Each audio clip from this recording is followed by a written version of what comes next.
Hey, everybody. Thank you for tuning in to today's podcast. It's Whitney and Brianna today, but we are doing something slightly different. Instead of our usual shop talk conversations, we are recording together to kind of answer what I think is really a fabulous email that we received from one of our listeners. And she had some questions that were really kind of specific and direct. And we thought it would really be helpful to literally just take her questions and answer them live.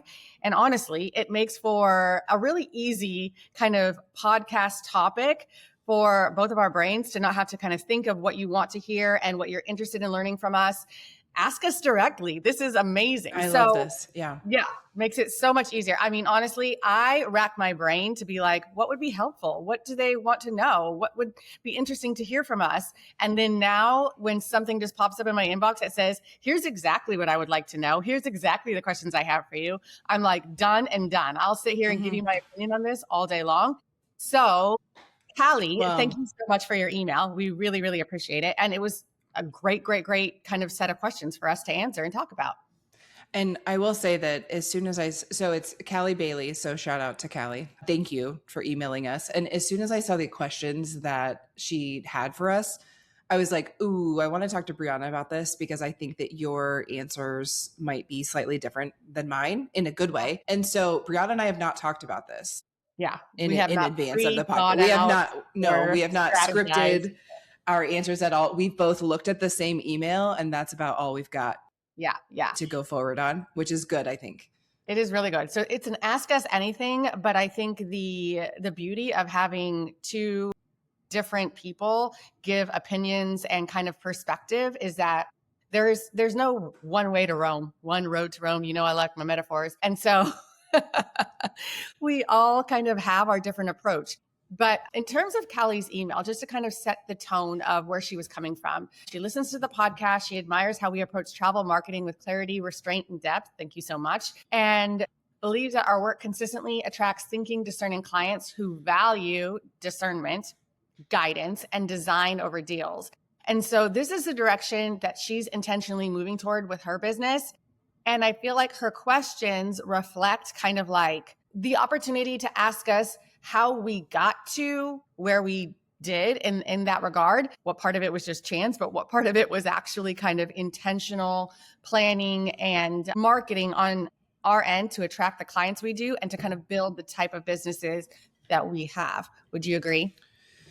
Yes. And I think it is important to share this next part of her email, which does kind of describe that she's aiming for a pivot here. So Callie said in her email, I work within a host environment where high volume, promotional driven marketing is highly visible and often celebrated. While I respect that model, it no longer aligns with how I want to build my business or serve clients. I'm focused on quieter, more strategic growth by attracting travelers who want an advisor who leads with deciding well and not just booking fast. So I think it's also important context that she's currently in an organization and or surrounded by professionals who are taking a different approach to marketing and to their business. And so it's not only trying to understand how to market in a specific way, but she's also trying to like pivot in a sense of, I'm surrounded by this, but I want more of that. Like, how do I shift? Exactly. And sometimes shifting can be harder than just starting from zero, I feel like, just in general. Yeah. And I also would add that, like, again, this goes back to the point that there's no one way to be successful or one way to run a travel business. But I think that it's important to just state the obvious. Whitney and I have specific types of businesses, I think. And if you listen to this podcast, we're talking about what we know. So the idea of doing something that is, you know, high volume or based on deals or really doesn't have like the same type of approach that we built our business on is not necessarily wrong, but it's not something we're going to talk about or provide much insight on because we don't know how to do that because we don't do that. So all that to say, those of you who run your businesses a little differently, I'm sure you listen because you still get value and there's not right, wrong here, but it is an opportunity for us to kind of share our approach based on simply what we know and what we do. So her questions, let's read. I'll share her 5 questions now, and then we can work our way through each. So here are her questions. How do you market without urgency, deals, or promotions and still grow? What does destination intelligence look like in practice? How do you share decision guidance and behind the scenes thinking without overeducating? How do you personally block out industry noise and stay anchored in your lane? And what signals attract high consideration clients versus bargain hunters? I understand that fees will help, but are there other ways to show your alignment of being a guide versus a booking platform? So, Yeah. So all really great questions. really great questions. And like I said, keep them coming because it's really easy to look at something like this and say, hey, I have an opinion on that and I'm happy to share it. So let's start with this idea of marketing without urgency, deals, or promos. How do you do it? You just do it. But we're going to go a little bit deeper than that. In that, there's obviously, like I said, there are different ways to kind of like showcase being a travel advisor or slash a travel agent, whatever it is you call yourself, and how you attract clients. But you also like have to start thinking through what clients are looking for and what they value, and have that kind of like drive your marketing intent. So urgency-based marketing trains people, trains your audience to ask, what's the deal? What is, like, where's the savings? What am I like getting from that perspective?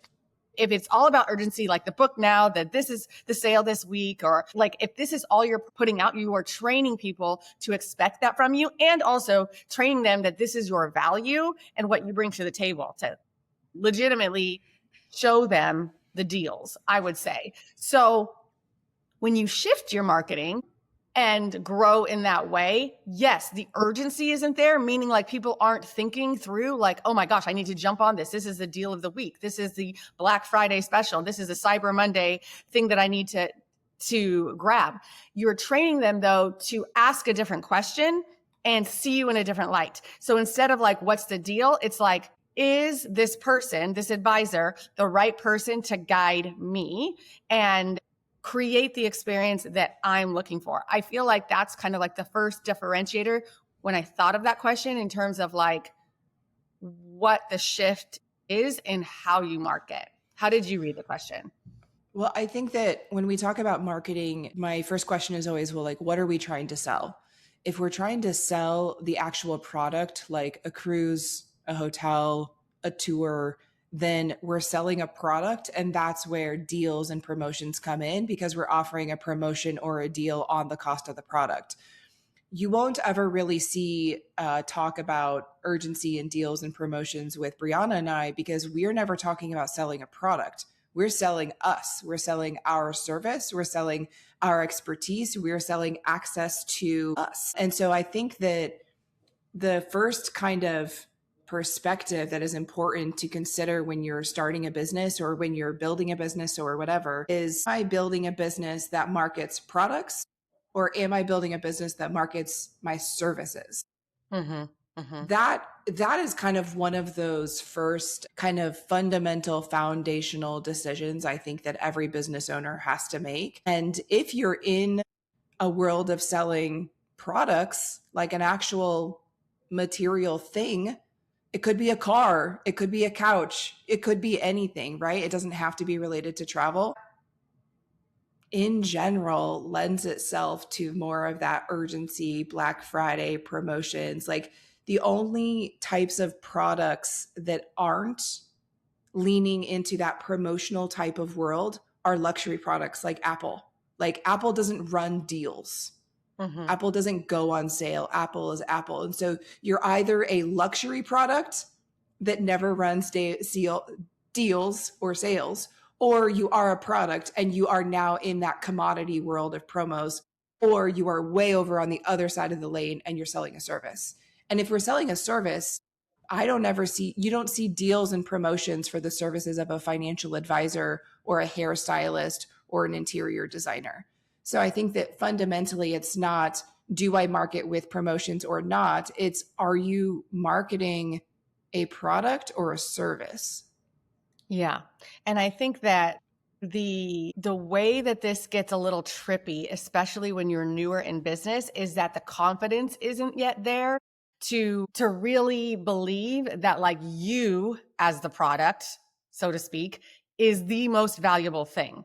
And so it's easier to default to the stay 4, pay 3 thing that you saw for this beautiful hotel versus like, hey, I'm the prize here. Me, my unique value proposition that I bring to the table, my perspective, my relationships, my way that I care about my clients and value XYZ, all of those things. I think building up the confidence in that to see yourself as the product helps you be able to go that way a little bit easier and focus on that and showcase that far more than the actual nuts and bolts of the things that you're going to book. But I do think that it's an easier trap to fall in when you are newer, because the confidence a lot of times takes time to build in like what you actually have to offer, and you've seen and have success after success after success of the only thing that changed in that equation being you in your client's trips and how that led to success, right? And so that is kind of a mindset shift and a big one that, like, if you can work on growing that confidence earlier and seeing yourself as the most valuable part of the equation, I think that is going to help a whole lot in how you market and what you push and how you grow. And the loyalty comes from that growth when people see you as the thing that is the most important, and growing maybe slower, right? Like, I'm not saying if you push deals out every day and people are looking for the next deal of the week, like that might be some I don't know, quick hits, but like the sustainable growth, I think, comes in the other direction in a different way. You were talking about how the confidence building is kind of hard at the beginning, and it takes it can take a lot of time and effort to build the confidence. And that kind of made me think about like any reason that a client would come to a travel advisor on their first day of being a new business owner of a travel agency is because that travel advisor knows something that the client doesn't. And it's probably related to, you've been on that cruise ship, I've never been. You've been to that hotel, I've never been. So because you've been, you now are one step ahead of me, and you can offer me guidance. You can actually talk to me about that experience. I can share with you my preferences, and you can offer, your thoughts on how we should move forward. And so the confidence, there's no one that shows up in any business or in any situation in life and is just confident from day one, right? I mean, we fake it till we make it. But I think that when it comes back to marketing, and when it comes back, like, let's just do like an apples to apples comparison. I have a cruise, and maybe it's not even a cruise line, it's a cruise ship, whatever it is. And said cruise line is offering a promotion. You have a choice to make. How do you want to market this cruise experience? Could also be the same with a hotel. This hotel is offering a great stay 4, pay 3. Like, we can fill in the blank with any product. And you have two options. Do you want to market this stay, this hotel, or this cruise by leaning into your expertise and sharing what you know about that cruise, what you know about that hotel, what you know about that destination? Here's some key questions I always ask my clients when we're deciding if this is the right cruise line for them, or when we're deciding if this is the right hotel. Here are some things that you should know about this destination and how to decide if this is right for you or not. Like, those are all potential marketing content buckets that are leaning into talking about said hotel or said cruise line in a marketing way that is highlighting your expertise. Or we can just post out a banner and say, stay 4, pay 3, reach out to me to book it. Right? Mm-hmm. Like, they're both marketing the same product. Right. But every time you sit down to come up with marketing topics, or every time you sit down and you say, I would like to market this cruise line, I would like to market this hotel, you have a choice. Yeah. Yeah. And I think if you don't want to market with urgency, deals, and promotions, you market your services, you market your expertise. Are those the only two options? Is there any other angle to this?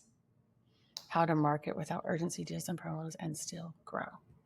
I think we've answered it. I mean, we've answered it in a couple of different ways. I think that, like, hopefully the point that is taken away is that there's no need to market with these specific things and have that be your marketing strategy in order for your business to grow. There's other. Actually, it concerns me that she says and still grow, because that almost makes me think that she thinks she can't grow if she doesn't market those things.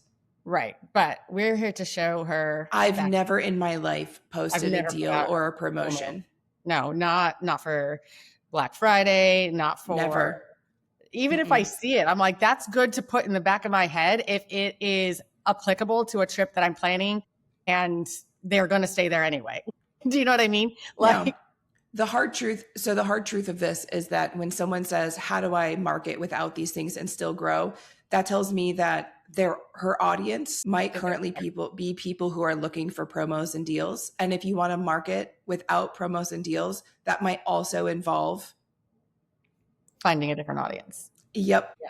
Yeah. And also, like, that is true that if up until this point, this is, you put out what you get back, right? Or the other way around. You get back what you put out. I don't know. Anyway, if this is how you have been marketing, you've trained your audience to a degree. You've trained them to be like, this is where I go to find the latest promos and deals and what have you.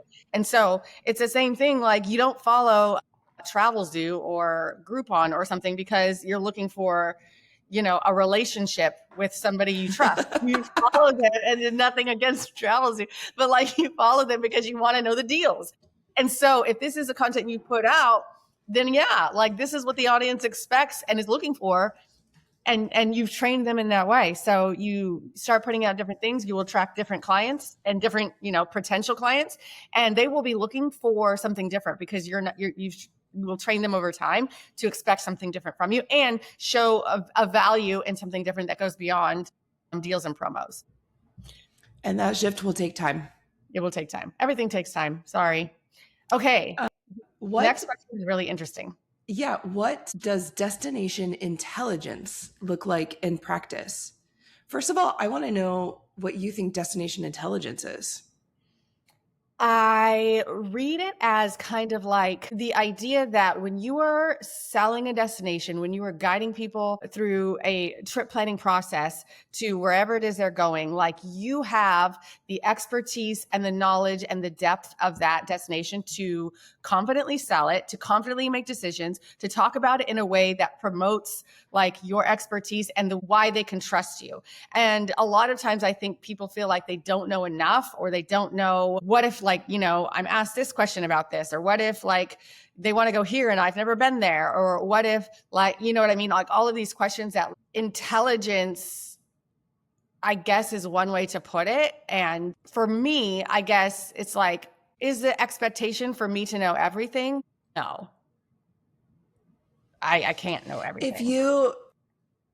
If you wanted to learn about a destination, to say that you have destination intelligence, and this term doesn't actually mean anything, for the record, to everyone listening. This is just the term that Callie used in her email. If you were going to try to like dive into a new destination and be able to speak knowledgeably about it on a discovery call, I mean, like, the use case scenario that feels most resonant here is you have a client reaching out who wants to go somewhere that you've never been and you've never planned, and you just don't know very much about it. What types of details would you try to understand about the destination first, so that you could at least get on a phone call and kind of speak semi-knowledgeably about it?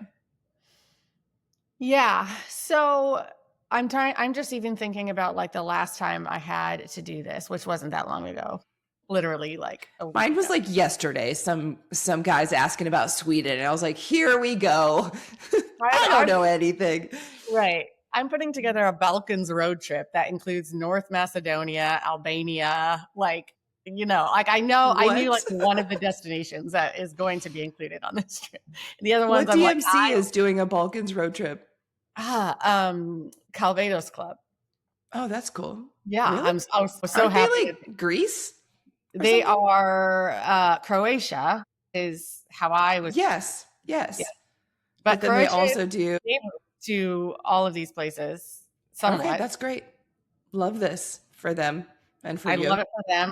I was thankful that they said, we do Albania. Great, because who the hell knows how to find Albania on a map? Not me. Okay. So, Good. in that lens, when I would hear destination intelligence, do I have destination intelligence in these locations? The short answer is no. What I do have is client experience, I guess I would say. So, my approach when I know I am Informed, less informed educated, is to really, really hone knowledgeable. on like the experience a client is looking for and kind of educate myself on, is this experience possible in the destinations they are asking about? Like, how would that look? And to give myself an understanding of, from a logistics standpoint, from a quality of like option standpoint, in terms of like, are these luxury travelers and like you're going to this place in North Macedonia that doesn't have a 5-star hotel in the whole Yes. country? You know what I mean? So Mm-hmm. I'm looking kind of like through these filters of experience and trying to understand enough about the destination to know that, can I match this destination with the experience you're looking for? And what are the trade-offs? So I'm kind of looking for, in a sense, pattern recognition of what I know about trip planning in general, and then how that is going to play into this particular trip. And obviously, when I do have the opportunity to lean on a DMC who actually knows more about this region than I ever will, I'm taking into consideration, here's what the client is asking for. Here's what I'm kind of thinking. Give me the call outs here to discuss with them to make sure that they can consider XYZ. And allowing them to give me that information that I can pass along. So the call outs were, yo, there's no 5-star hotels. They're staying at this Marriott because that's as nice as it gets in the city. The trade-off is, hey, there's not a bunch of tourists here. This is going to be an in-depth cultural experience, yada, yada, yada. Understanding, hey, I can now speak to, here are the trade-offs. Here's what we have to consider. Is this okay for you? No, you should not self-drive because border crossings are a biatch. All these things that I can now like glean from a partner or my own research, both and then explain to the client because I've understood the experience they're looking for and I am talking to through them from that lens versus like, let me tell you about all the cool things there are to do in Albania. Mm-hmm. So I think the trade-offs exist for sure in how deep my quote unquote intelligence goes. But I feel like I've done this enough to understand that I don't need to be an expert everywhere. I need to know what my filters should be. And I need to be confident in how I walk through those filters myself and how I discuss them with clients. Yeah. No, I agree. I think that if I'm learning about a brand new destination that I have no prior connection to, the first thing I'm looking at is logistics of like trying to understand, how do you get around this country? What logistics are easy and make most sense? What logistics are actually quite complicated? And that usually combines with like a typical first time visit to the destination. So I will just go to tour websites and just see like, what's a classic 10-day, this is the first time I'm visiting Albania or Sweden or fill in the blank destination. Like, what's the classic 7-day, 10-day, and 14-day itinerary? And right there, you will see the patterns. You will see like, oh, okay, every single itinerary includes these 2 places. And then these other 2 are kind of like the wild cards, right? So I try to brief myself on those types of things first. I try to understand logistics in terms of like, can we take trains around? Are most people driving? Is it definitely a private driver situation, or is self-driving okay? You know, these questions kind of come in when I've had people ask to self-drive in Morocco. And I'm just like, I don't really recommend that. Right. Don't think I would do that. And so I try to understand, because what I find, and to your point, this comes from all of my experience on phone calls with clients about destinations that I do know. I am constantly telling people, I understand what you want, what you're trying to accomplish, but logistically, that makes no sense. I don't say it that way, but I'm just like, logistically, you're going to spend an entire day in airports to do what you've just described. Are you okay with that? And so I try to make sure, I generally find that in that discovery call is where the client thinks they know what they want, but they don't understand the logistics. And that's where we come in. And I think that that's why when I'm trying to learn about a destination, I'm always looking at logistics first, so that I can be that one that kind of raises the yellow flag of like, technically anything's possible, but logistically that's going to be a little bit rough. Are you sure about that? And then to your point, I scope out the hotels. Not I scope out what's possible. Like, do we have the full 3, 4, and 5-star spectrum in this destination? Or is it like, oh, there's one, and I'm not even sure that that's appropriate. I'm going to need some boots on the ground to tell me that this is okay. I think I'm echoing everything you're saying, but that's where my destination high level research begins, I would say. And I think I'm thinking through this because we've talked about this on a Shop Top episode before, in that I'm trying to kind of lean into now, how do I teach the kind of like process that I go through, the things that are in my brain about destinations, even that I know well, but like allowing somebody else who doesn't have that same maybe knowledge or on the ground experience, like still talk to clients or put together proposals with the right framework in place. And so I still think it's possible, even if you haven't been doing this 10 plus years, or you haven't been to the same places that all of your clients are asking for. It's a combination of letting experience lead you. Having good partners is always a very big help, because there's so many questions that you can ask that set yourself up for success. But I think also when somebody's coming to you with like, here's where I want to go, one of the biggest things that we can offer them, to your point, is to remove the friction and create a seamless trip in as best as is possible to do so. And so when you even focus on that, and maybe you don't know like the hidden gem, whatever, in some random town in a country you've never been to, that's Yeah. fine. Yeah. It's still going, it can still be a win and a success as you kind of gain knowledge over the years. What I forgot to say before is that I also do try to understand the experiences that are, so like once you've kind of been like, oh, here's the classic 10-day itinerary for someone who's visiting this destination for the first time, I have a scope out at the hotels to be like, what are we working with here? Like, is this 4-star hotels? Are there plenty of 5 stars? And then I try to understand, what are you actually doing here? Because that's the other thing that comes up in discovery calls a lot, is that people are asking to go to places where, for example, the primary experience, or what most people are looking forward to, are like really deep culinary focused types of activities.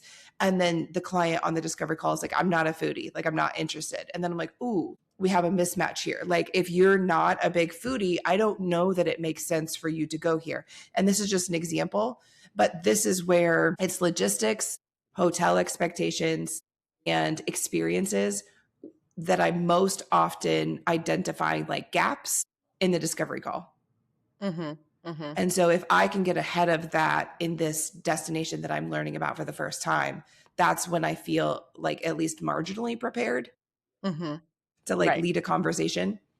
Yeah. Yeah. And that's like the name of it. It's a discovery call. It's not a like, let me show you how smart I am about this destination call. Like, so don't sell yourself short in this advisory role of being able to extract the right information from a call, so that you can then do your due diligence. You can ask the right questions to your partners. You can come back with answers that are going to be helpful in designing the right trip. But discovery is for discovery also. So, like, let it be okay to not feel like you have to know everything at the beginning of the planning process as well. You're going to learn as you go through. Anytime I'm doing something new, like I'm learning, I'm that's why it's a never ending like learning process. Like, I'm still learning about destinations I know well and destinations I don't every time I plan a trip. And I think in that regard, your repetition with real clients deepens your destination intelligence all the time, because like you're doing things and you're noticing the patterns and you're seeing where trips succeed and maybe where they didn't quite like hit the mark and you wish it would have gone better, and you're understanding, why did that happen? It's because XYZ. And now next time somebody asks me for this destination or this type of trip, I have this, and not all trips are the same, but you have this kind of like Rolodex of experiences and how it was actually in real life versus how it looked on paper. And you're using all of that to kind of like deepen your ability to be a really good advisor for the next person who asks for something similar. Mm-hmm. Yeah. Okay. The next question is how to share decision guidance and behind the scenes thinking without over educating. Cool. I'm not one to educate. Like, here's the thing. I just I'll tell find you what to do, take it or I leave it. yes. It's so funny because Kate had texted me this morning. She's like, "Have you ever planned a surprise trip?" I'm like, "Yeah." And she's like, "How does it work? Like, what do you need to do?" You ask a lot of questions. I'm like, "Oh my God, it's the best." Like, you ask these questions and then nobody's looking over your shoulder. You can just do whatever the hell you want. And I'm like, she's like, "It sounds like these are your favorite types of trips to plan." I'm like, "Yup." Yeah, it's like client not bothering me while I do my magic. But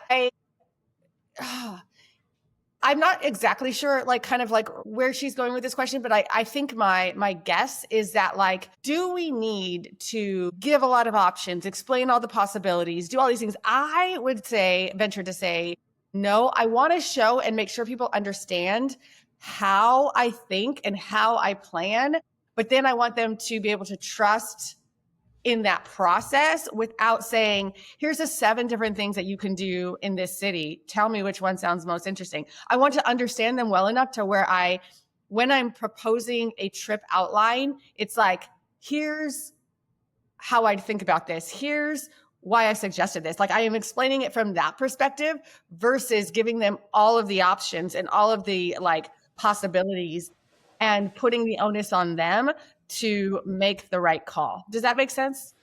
Yeah, I think there's a difference between describing your behind the scenes thinking and guiding clients to make a decision. I think there's a difference. So if I'm just thinking about,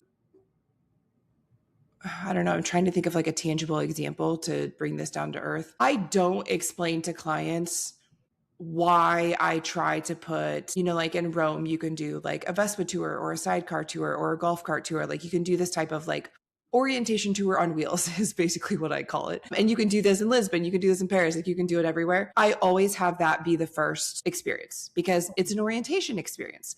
I always try to have if you have a walking food tour or anything food related, I always try to have that as early in your stay in a new destination as possible because I think that it like helps you, like eases you into trying these new foods. And then you're more likely to like go to a restaurant and order something that you either tried or you just feel more adventurous to try something new.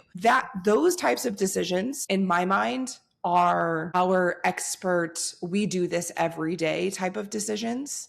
I don't explain those things to clients. What I explain to clients is here are 2 hotels in Rome. Both are fabulous. There's not a good and a bad here. I don't need you to go look at reviews to decide which one of these is better. These are both fabulous. They're different.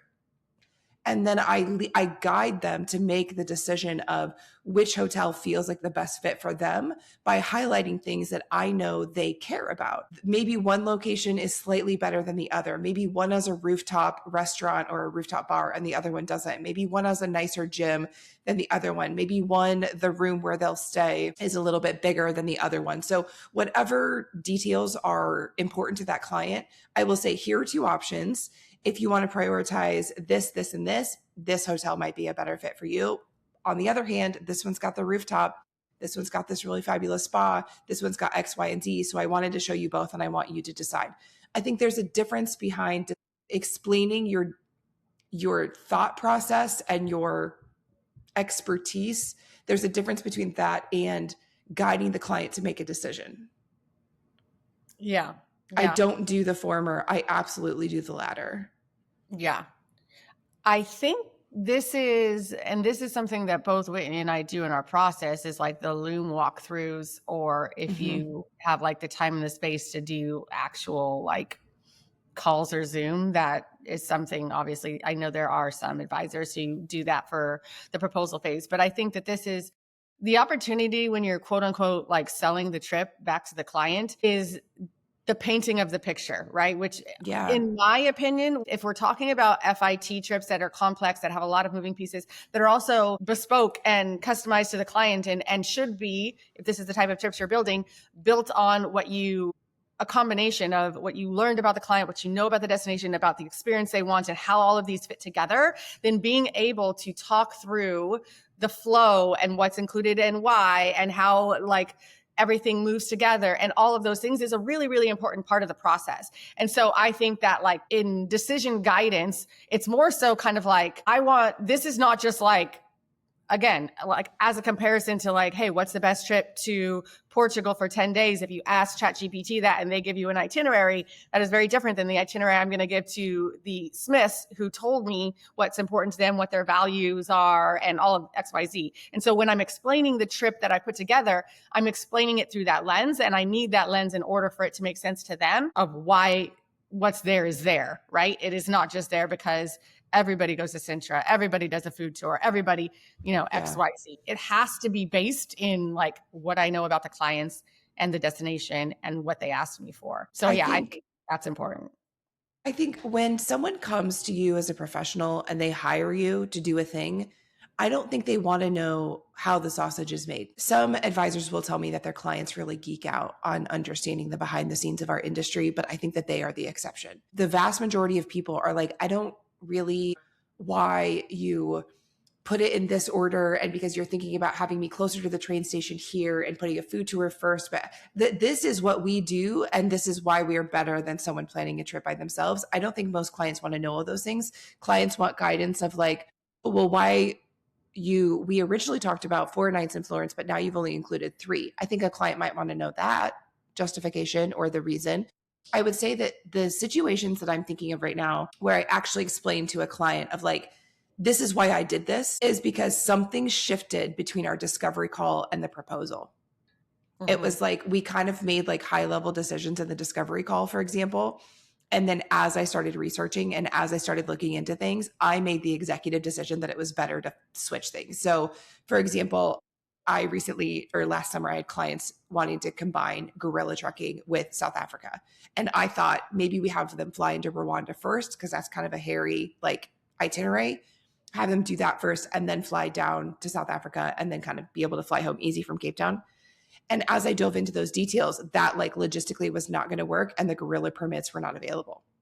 Mm-hmm. And so I didn't even go back to them. I just switched it.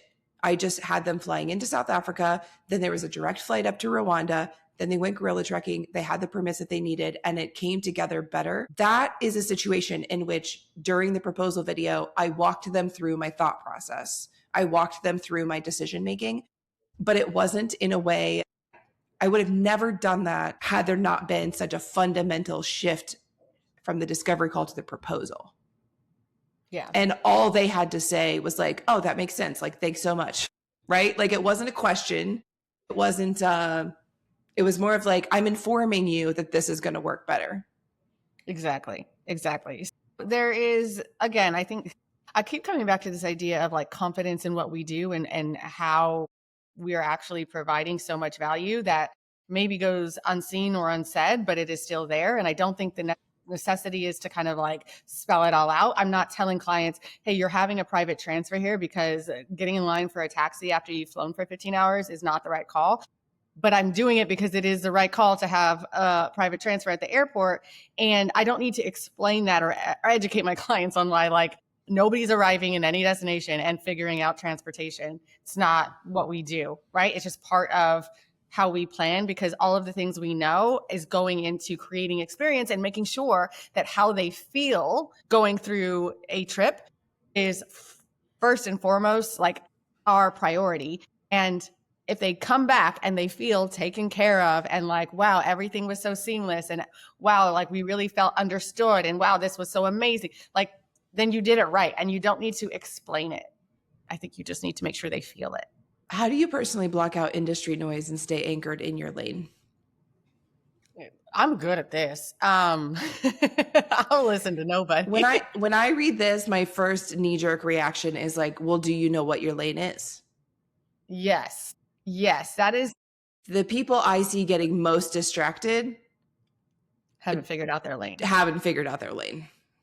Yeah. And a lot of lanes like look shiny and bright and appealing. So then that's a distraction, right? Because you're like, ooh. There's a lot to be said. And again, this goes back to like, how established you are or new or how like much you do know what lane yours is. And if you're still trying to figure that out. And if there's this pressure to be like, I'm not quite where I want to be. And so how do I get there? And what's so-and-so doing? But there comes a time where like that is such a distraction and it isn't actually moving you towards anything that you're after. It is just literally like how it's explained, it's noise. And so putting your head in the sand is a really good way to make sure that, like, yes, you want to be inspired, and yes, you want to have like a pulse on the industry, and yes, all of these things are true. At the same time, like, there's a time and a place, and sometimes if it becomes noise and it becomes distracting, Turn it getting it off. out, yeah, getting it out of your day to day is the best move you can make, because Yeah. And that's not helpful. find people who are in your lane and make friends with them. Yeah. I don't get distracted very often because I'm literally surrounded by people doing things that are very similar to me. And so all we do is talk and brainstorm and support each other and get ideas from each other. And so I feel like they keep me in my lane because we're never talking about anything else. Yeah. Yeah. And okay, so where can industry noise come from? It can be in your inbox if you are subscribed to 72 million things and you feel like the need to open every promotional email that comes in your inbox every time you get it and then consider it or write back or do something. No, like, that's like, you need to cull your inbox and unsubscribe from some things. It can come from social media if all you follow is other travel advisors and you feel like, wow, look at what they're doing and look what they're traveling and look at how they're putting up social posts every day and I can't even put one up a week. And now, like, and sometimes it's like, yo, do you want the business that they have or the visibility that they have? Because it's not always one and the same. Like, They're not. I am very intentional about, like, from an industry perspective on my personal page, not following too many of my peers, even if I like you, even if, like, we went on a fam together and we were like real cool. It's not always in my best interest to be inundated on a day-to-day basis with that type of content. It doesn't actually, for me personally, it doesn't inspire me and it doesn't give me my own creative ideas and points of view, which I think is very important. So I try to be very intentional with, like, content and point of view that is actually mine. And I need to make sure that I'm not distracted by constantly feeding myself with what other people are doing. Right. And that's an interesting, like, kind of like, it might not be how everybody is, but for me personally, I find I am more myself when I'm not always looking at, like, what other advisors are doing on specifically social media. Yeah. And I think it just goes back to, like, the firmer you are in your foundation of what your lane actually is, the harder it is for you to waver and get distracted or to get, to let the chaos in from the industry noise. So I think blocking out industry noise and not getting and staying anchored is going back to redefining what your lane is. What do you do? Who do you serve? And why do you do it? Mm-hmm. And if you can't easily answer those questions, then some more, like, introspective individual work is probably going to support staying in your lane and not getting distracted. The last question: what signals attract high consideration clients versus bargain hunters? I understand fees will help, but are there other ways to show your alignment of being a guide versus a booking platform? I mean, I feel like this definitely flows from the first question we answered about how you market without urgency, deals, or promos and still grow in some way, because, like, back to, I think, what I said then, like, what you put out, you're going to attract. And bargain hunters are attracted to deals and promos. Like, there's, Walmart's a very successful store, but it's successful with a certain clientele, with people who are looking for certain things. And in the same way, I was going to say Saks, and they're just file for bankruptcy. Well, I think that booking platforms are, like, easy. Like, people can take action and accomplish a task very quickly. They go, they put in their dates, they choose a hotel, they put in their credit card. Whereas if you want to attract high consideration clients who are looking to work with an advisor are not looking for, like, a one and done, I want to get this done in 10 minutes. Mm-hmm. And so I think that if you want to attract clients who are looking for an advisor, then you need to establish yourself as someone who wants to get to know a human. That's probably going to involve a phone call. Yes, that may or may not include a fee because you're offering professional services. It's going to offer a longer timeline. If we're going to build something customized for you, then we're going to need a few extra minutes to do this. And by minutes, I mean days, right? So I think that all of those are signals of, like, we're going to schedule a call. I want you to complete this form. I'll get back to you in 10 days. Like, all of these are signals that, like, this isn't a booking platform. Yeah. And having your process be very clear and even boundaries. I think boundaries really, like finding people that respect boundaries and a process is really important to attracting people who are looking for that guidance and somebody who wants them, like, as teammate might not be the right word, but like somebody who really is looking for somebody to guide them. And I would also suggest that you make sure you are speaking as if the right client is listening, right? Yeah. Yeah. Regardless of who your current, audience is on your newsletter or your social platforms or what have you, speak and explain and showcase as if the right person you want to work with is the one you are talking to, your ideal client, not catering to like the person who said, "Hey, do you have a deal for Disney next week?" That you have to kind of come from a place that, like, my message is for this type of client, this type of traveler. This is what they care about. This is what they need to know. This is how I want to make sure they understand how I work, how I help them, all those things. And this is the consistent messaging that I'm putting out at all times. And if you build it, they will come. Yeah. And I think that when you talk in a certain way, like if you're offering promos, you're not going to attract high consideration clients, right? So like everything that we've talked about today and answering these 5 questions, I think it all fundamentally like comes together and supports each other. This was really fun. Thank you, Callie Bailey, for reaching out and sharing these questions with us and sharing some context behind kind of what you're facing right now and what you're trying to accomplish. I really appreciated your thoughtfulness and your detailed email that you shared with us. So if anyone listening has ideas for topics or questions that you would be interested for us to answer, email us at hello@mastersandtravelpod.com. Put podcast ideas in the subject line so that we see it. And maybe if people like this and if others have really great questions, maybe we can do some more of this. Yeah. Ask us anything. I think you guys know by now that we're pretty much an open book, and it's far more beneficial for us to make sure that we're answering questions that you really want to know and that really help you grow in your business and in your success. So feel free to give us a shout out on email. Let us know what your questions are, your ideas are, what you'd love to hear on the podcast. We are listening and we would be happy to answer. All right. Thanks. And we will see you next time. Bye.